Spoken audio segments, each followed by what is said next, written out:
back to another powerful episode of Mind Over Masculinity. I'm your host Avik, and today we are diving into a topic that every man thinks about, but rarely talks about openly. Yes. So we are asking, what does it really mean to be a man with a perfectly operating brain and the body? Yeah. So, this society, they tell us that being a man is all about strength, hustle, and success. But what about the alignment? I mean, what about the structure of our own head, neck, spine, and the very foundation of how we think, move, and feel? Yeah. So, dear listeners, joining me today is someone who knows this like no one else. So, please welcome Dr. Dean Howell and Rebecca. So, welcome to the show. Thank you so much, Avik. We're looking forward to explaining to people how many ways you can optimize brain function. Amazing, amazing. So, dear listeners, before we delve deep into the discussion, I'll quickly love to introduce you with Dr. Dean, and along with him, Rebecca is there. Uh, so Dr. Dean is the neuropathic doctor, the developer of the NeuroCranial Restructuring, and he spent over 3 decades helping people from Olympic athletes to everyday guys, unlock the full potential of their brain and the body by literally reshaping what's holding them back. So, this episode is not just about the quick fixes, but it's also about the transformation. Like, definitely the transformation. So, buckle up because this is going to shift the way that you think about your own masculinity, health, and healing. So, welcome to the show again. Yep. So, Dr. Dean, as I was mentioning about our society, society often links masculinity with the muscles and the toughness. But um, from your perspective, how does the brain and the body alignment redefine what it means to be a real man? So, what do you have to say? Okay, so first, if you want to optimize your brain's function, what does the brain operate with? It Mhm. operates with blood and cerebrospinal fluid, and they flow, right, to feed the neurons and for the signals to move about uh, between the nerves. And so, in many ways, uh, the brain is a hydraulic organ. That means that it runs on fluid and fluid pressure. Well, if you ever took a physics class, you'll know that where the fluid flows in a hydraulic vessel is determined by the shape. And most of us know that from playing with water. When you fill up a bowl with water, it takes the shape of the bowl. No matter what shape the bowl is, the water always fills it up. So your brain was made to be in your perfect skull. Your perfect brain was made to be in your perfect skull, but then life happened. Yeah. And when life happened, being born, falling down, being hit by other people, by having accidents, emotional stress, chemical exposures, any of these things that can cause a shift in your structure is going to change the shape of your brain, and that will change the fluid flow patterns, and your brain will operate differently. So, what I've been developing for many years, I've been doing this kind of work for 43 years professionally.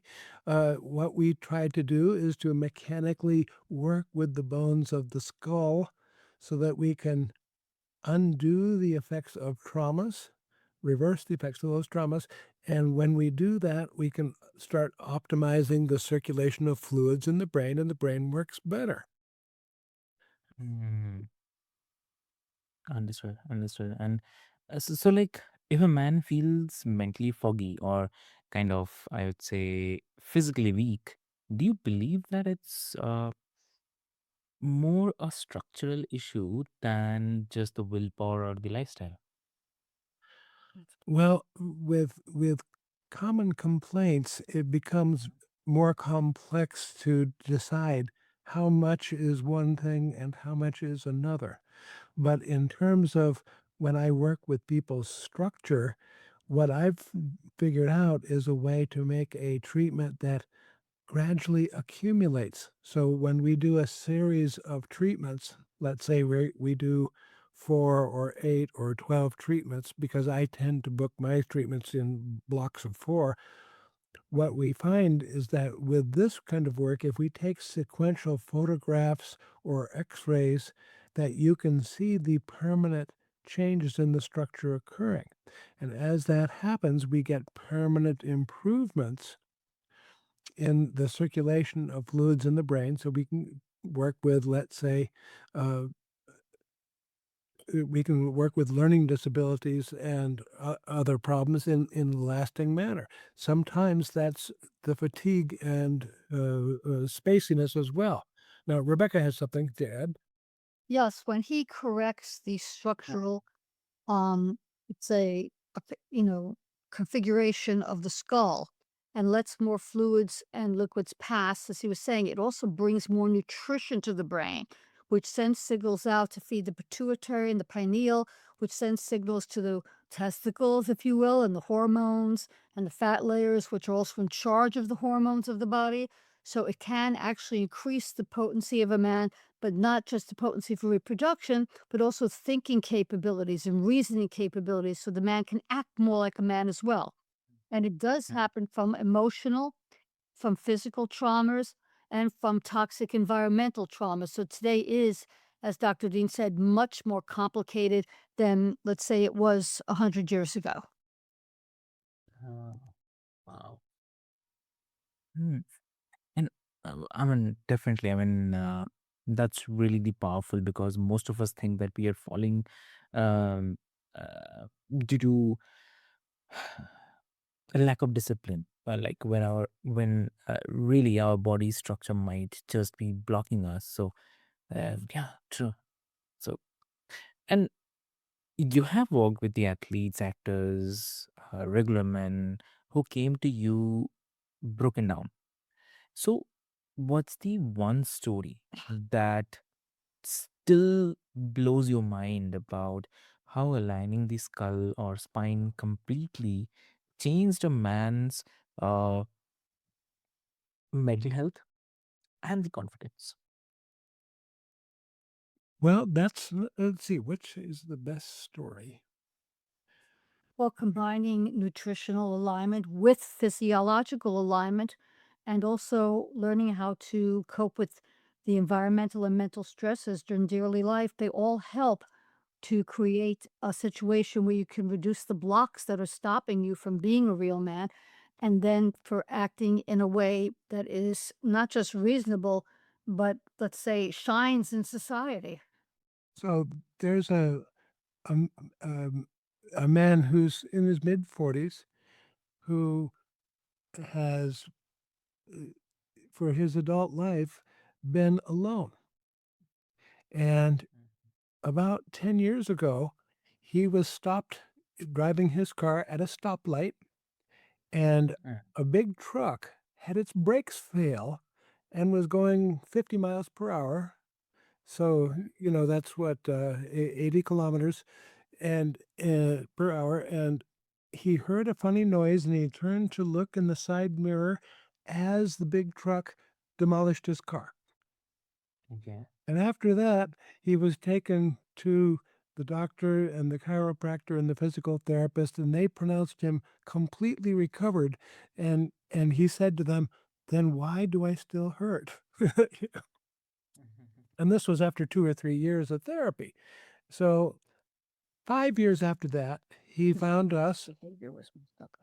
and what we met was a very odd man, and he was obsessed with funny little things, and he would constantly correct the people around him, even if they were right. He would stop them and explain to them the thing that they had just told him. So there was, and he just stayed home. He didn't go out. He didn't meet people. Couldn't function as a man. he couldn't function, and he was really unable to work very much. And so we began working with him at first just structurally because he thought that we were just so strange that he didn't want to deal with us. And and as his structure started getting better, his brain started changing, and so did his attitudes. And he started listening to us, and he started changing his diet. And then we were able to start treating him for his parasites, yeast, fungus, and heavy metals. And we started balancing his organs with nutritional supplements. And as time went along, he got nicer and nicer, and now, uh, he changed so much that we offered him a job, and he's one of the people answering our telephones for us because he has so totally changed. He used to be a guy that wouldn't talk to you for more than 10 or 15 seconds, and he would shut the conversation off, and now he likes talking with people all day long, and now he's back, engaging in conversation with people in general, and he's on the road to being able to find a woman again and things, and these are things that he didn't even have an interest in for over 20 years, all because of not only his more recent car accident, because of other biochemical problems that the yeasts and fungus and heavy metals had created for him earlier.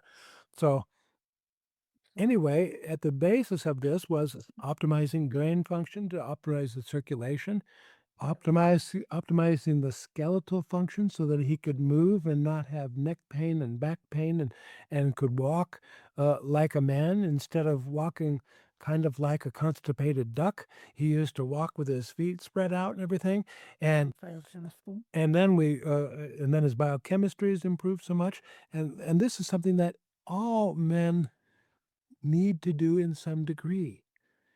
If you're not having excellent digestion, if you're not having excellent sleep, if your joints aren't in the positions to where when you lift up a weight that the muscles efficiency is such that you can lift your arms well. So people using dumbbells and barbells and things often have their let's say their shoulders or their pelvis bones in different positions on the left and right, and then their strength won't be right, and their walk will be odd, And the and chemistry will be off, and so when they stand, they should feel very grounded and be very symmetrical. Then they start projecting that male kind of energy, which he's doing now. which now he does. And this guy used to stand, and he would stand, and he was small, and his shoulders were rolled forward, and his feet, the toes pointed out to the side instead of straight ahead. And and all of those things change when we make these comprehensive changes in lifestyle and structure. Exactly. And like, how did that transformation impact not just his health, but his relationships and the sense of masculinity? Well, we went from a guy that used to sit there, and if he was a guest in your home, he would just watch you do everything, and actually in his mind probably was judging you. And now he's at this very pleasant fellow that when you start bustling about to help him, he offers to help you back. And to me, that's when you start feeling more like a man, when you want to be participating in impartial control of your environment instead of just being a statue that sits over on the side and lets life occur around him. So now he engages with life. When he takes charge of situations and he's organizing and he's looking for a woman now who can share his life with him, which he would definitely was not doing before. And it just woke up his masculinity by being straightened out and being biochemically fortified. Mm, lovely. And like, many men push through the pain, like headaches, backaches, uh, even the emotional numbness. So, thinking it's just the part of being a man. So, Why do you think that ignoring these signs is actually the opposite of strength? Well, the main thing is that if you're accepting your pain and accepting the limitations that the pain is putting on you, that in itself is a problem for you as a man. You're going to achieve less if you're just accepting your pain. Oh, I remember having a friend tell me one day, uh, I have back pain. I said, well, I'm your friend. Let me look at it before we go on with the rest of our afternoon. And I was told, no, it's normal back pain. I don't need to deal with that. Right? I look And that was stupid because what it really did was is it wrecked the rest of our day. I should have gotten to deal with that, and then our day would have been more fun. But there's another aspect to it. I think many men feel that if they can endure pain and aches, Yeah. that they think it makes them more manly, but it actually curtails them from going out and doing the things that a real man should be doing. So on one hand, it makes them more manly because I can deal with this and I can take it. And on the other hand, they can't perform the actions when they're asked to that a real man would have to perform. So it's a two-edged sword. True.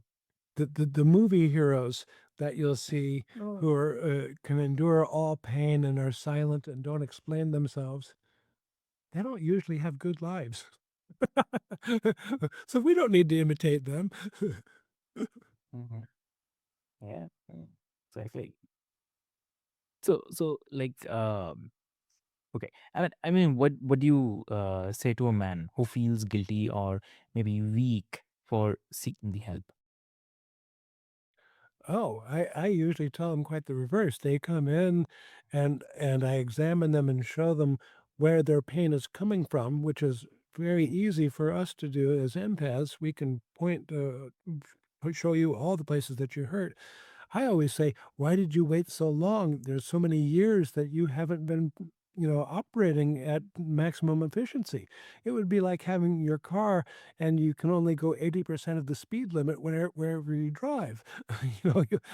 It slows your whole life down. So that's the same thing when you start accepting pain. You're accepting these limitations. You're not going to perform as you wish. Not in sports, not in not in your love life, and when your brain's not right, you're not going to perform your thinking parts of your life at all either. So you can't do business well, you can't go out and be authoritative, you can't go out and be an organizer.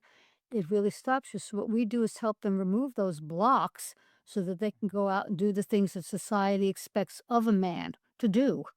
And they also become more attractive to partners that way, and they're more attractive to companies that might want to hire them, and they're more actually attractive to the general public who might want to befriend them and do things with them. Hmm. Very true. Yeah. And I mean, I really love that because asking for help is not the weakness, obviously, it's the wisdom, and it's the difference between surviving and thriving. So, Exactly. great- yeah, yeah, that's really great thing. Yes. Surviving is when you just sit with it and say, "Oh, well, that's the way it is."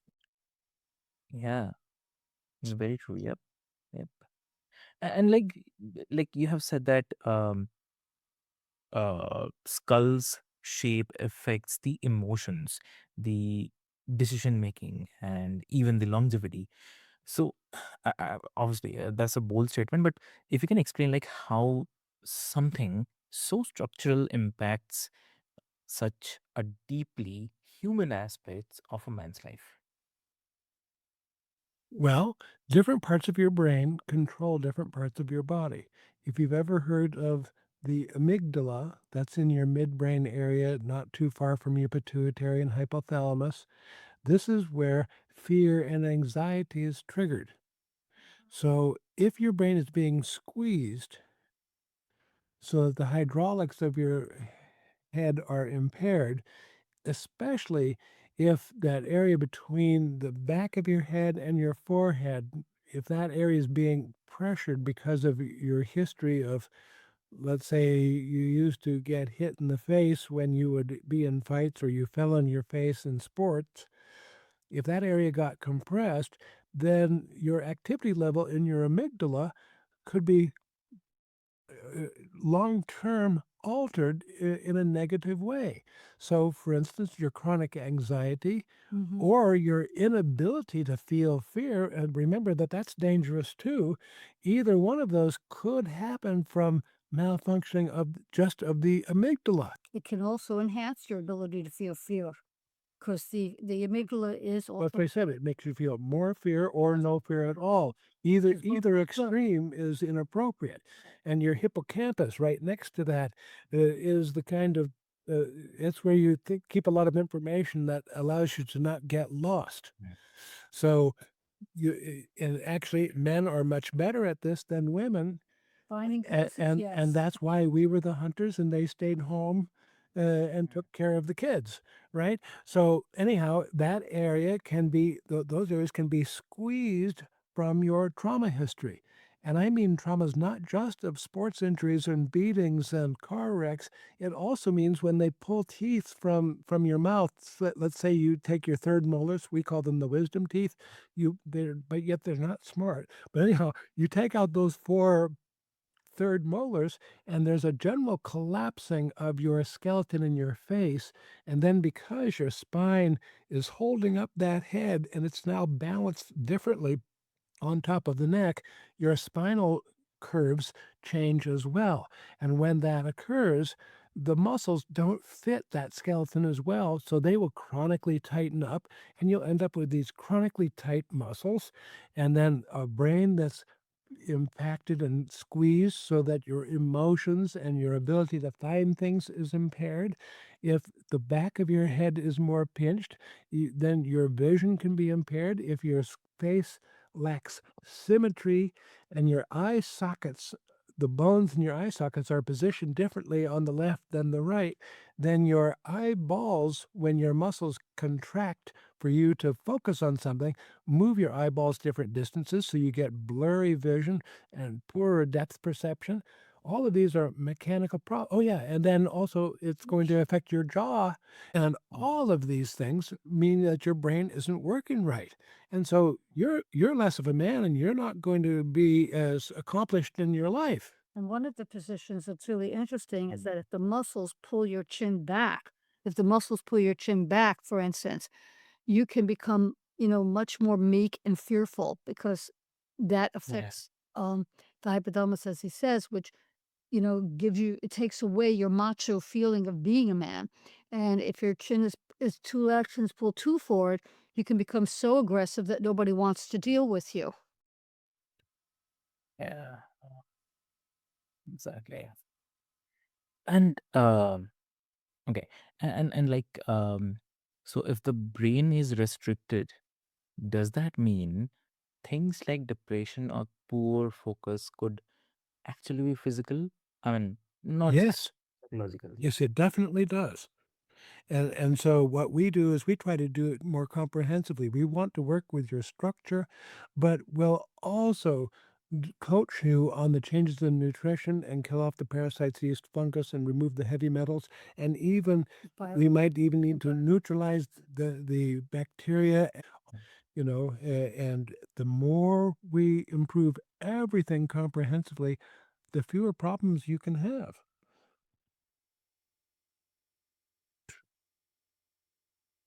And that actually flips the script. Like mental health is not just in our head, but it's in the structure. So Yes, that it's in the structure and the biochemistry, and then there's also your life training. Mm. If in your family the idea of communication meant that whoever was in charge yelled at everybody else and they did as they were told, that that is not viewed by a counselor as effective communication. So some of that has to be trained. yeah, yeah, true. And um, like some people might argue that focusing on the perfectly operating brain and body is unrealistic, even dangerous. Like that men will chase perfection and end up more stressed. So how do you respond to that? Well, what I'd say is that what we have seen in our experience, and I've been doing this kind of work for over 40 years, is that the better people's health gets, the less stressed they seem to feel, and the better they stand, and the more expansive they feel when they're in that position. And the more So that masculine so that those fears that you're bringing up are things that we haven't seen clinically. So I've done it for many years, and I haven't seen it clinically. So I'm not going to worry about it because it just doesn't seem to occur. But then again, the fear could be caused by a pressure in the brain, which causes that. And if it is, the structural realignment helps to eliminate that. Mhm. Fear and masculinity don't necessarily equal each other. The guy who's brave and goes out there and just does it, I consider much more masculine than the guy who's showing fear and stress all the time. And I'm a real woman. Yeah. So, lovely. I mean, and also like the goal. So the goal, I mean, is the goal perfection or progress towards better alignment and the function? What do you say? Well, I consider those to be almost parallel descriptions. To me, I think the reason that I was put here is always to ascend and work with God better. But the only way that I could achieve those kind of goals was to have my structure perfected, my biochemistry perfected, my communication skills perfected. All of those things allowed me to become more and more of a man and more self-assured and confident so that I don't worry about a lot of things that bother most men. And that's because I've fought my way through it and fought my way through health problems and mechanical and structural problems. And I'm not perfect yet, but it's always given me a direction on how I can improve. I've got a direction. I don't just sit there aimlessly sit in the chair and say, "Oh, woe is me, life is terrible." That- One of the testimonies to that is when Dr. Howell enters a room, and this has happened many times over the years. People look at him and they all say, my God, the guy is like 6'4", okay? And they see this big aura shining up, except he isn't. He's 5'11", but everyone sees him. Even people who are over 6 feet, they look down at him and say, but you're so much bigger than I am. How am I supposed to do this activity or that activity? And he's looking up at them and thinking, no, I'm not. So it is what you project, and that has to do with structural alignment as well. That's presence. That's what masculinity is also, presence. you know how much energy your body can hold on to at any one moment, and the amount of energy you hold determines the size of the ideas that you can hold in your mind.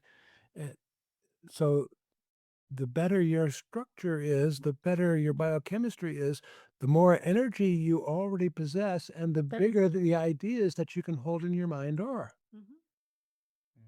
If you only get half of an idea, you can meet someone that will be very inspired by something exciting in their life, and something new that they've learned. And they'll try to explain it to you, and they'll just hash it up and be terrible at their explanation because their brain is smaller than the idea that they were having imparted to them, and they can only hold on to half of it at a time. Because of the Wait, structure, the yeah, cellular crushing in the brain. think of your idea as being a cloud, then your brain has to be bigger than the cloud. Right? And so Mhm. if they give you part of an idea because they can only hold on to half the cloud, then they're never going to be able to explain it to you no matter how exciting it is for them. Ooh, wow, amazing! Wow, lovely. And if you could redesign the way men approach their health from boyhood to adulthood, what's the one practice or mindset you would install? I mean, install in every man to ensure that he grows into his full potential. Well, I mean, the first thing that I would do, in terms of the way that they were raised, is that we would be sure to have somebody that's working on them to make sure that they don't have long-term physical trauma effects mirrored in their body.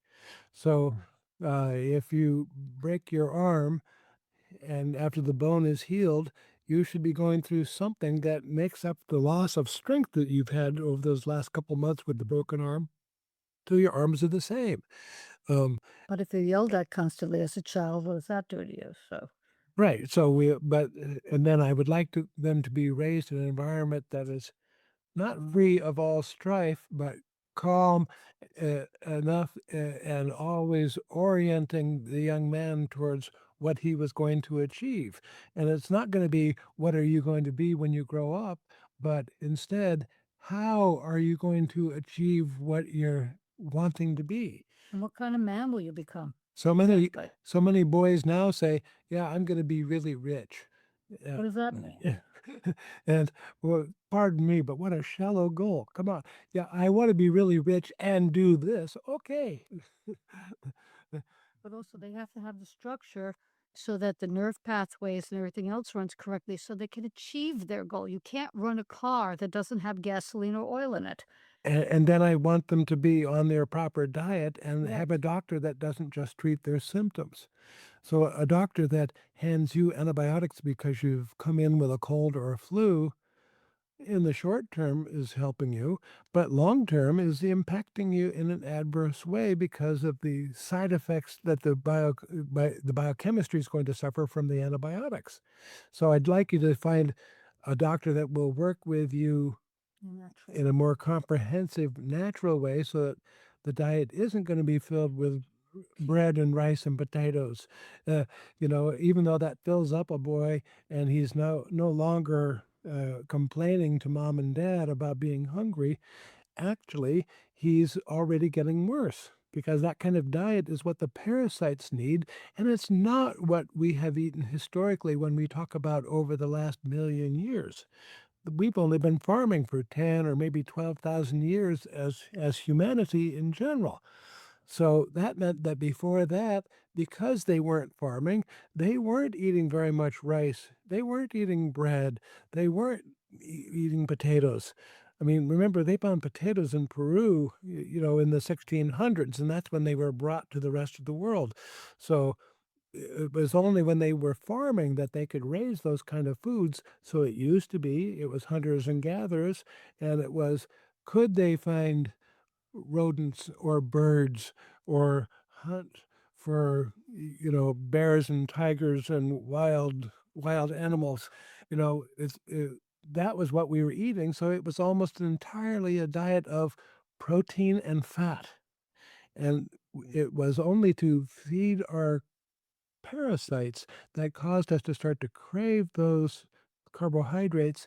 And then what happens is that every time you do so, you get this explosion of pleasure in your mind because we're the hosts being controlled by the parasites. This is what the term parasite means, is that it's a being that lives on top of you and controls you when you're the host.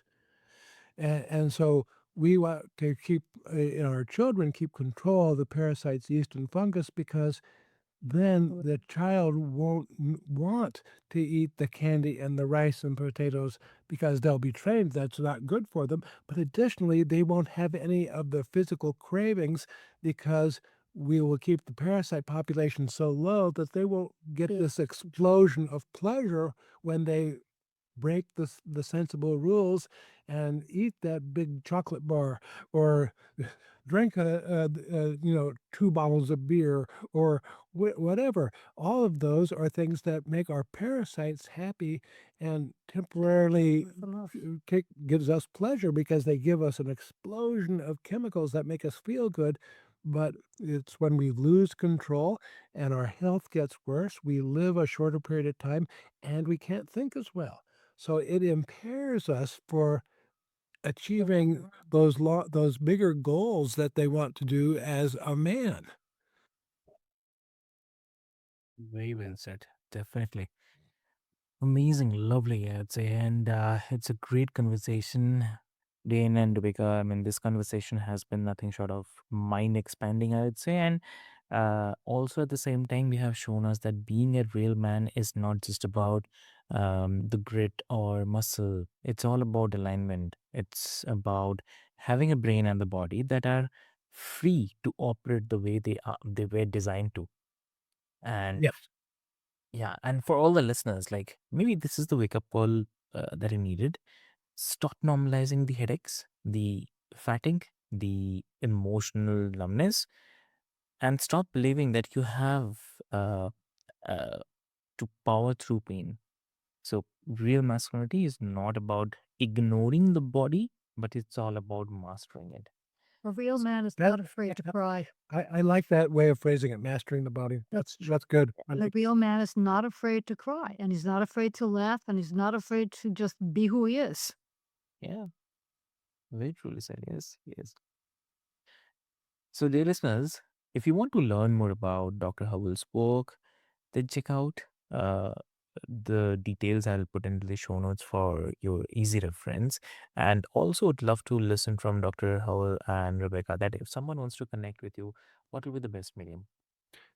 well, I mean, to get general information, start out by sending us an email at info at drdeanhowell.com. That's info at drdeanhowell.com. And then we will send you an email that gives you some different health tips that we've made put together there. And then uh, drdeanhowell.com is the hands-on healing website for us. And Mhm. we have a few others. We're certainly on social media and things, but another one that's about parasites and lifestyle coaching and detoxifying is called angelreadings.live. And yeah, that's a funny sounding address, but it's correct. Uh, so but there, I'm in the process of making 90 different videos right now, and I'm about a third of the way through. So our staff is compiling that, all the time, and we're eager to share lots of information with you, and even more information with the people who join our healing association. And I'm on other shows of Avik's network as well. So Wow. so you can Yeah. hear other I've done 3 or 4 other shows with some of Avik's partners. So Definitely, definitely. So, as I mentioned, dear listeners, I'll put all these links into the show notes for your easy reference. And uh, with this hope, until next time, this is your host Avik reminding you that the strength is not just in your muscles, but it's in your mind, your alignment, your willingness to heal. So just stay bold, stay open, and remember that masculinity redefined starts here. So thank you so much.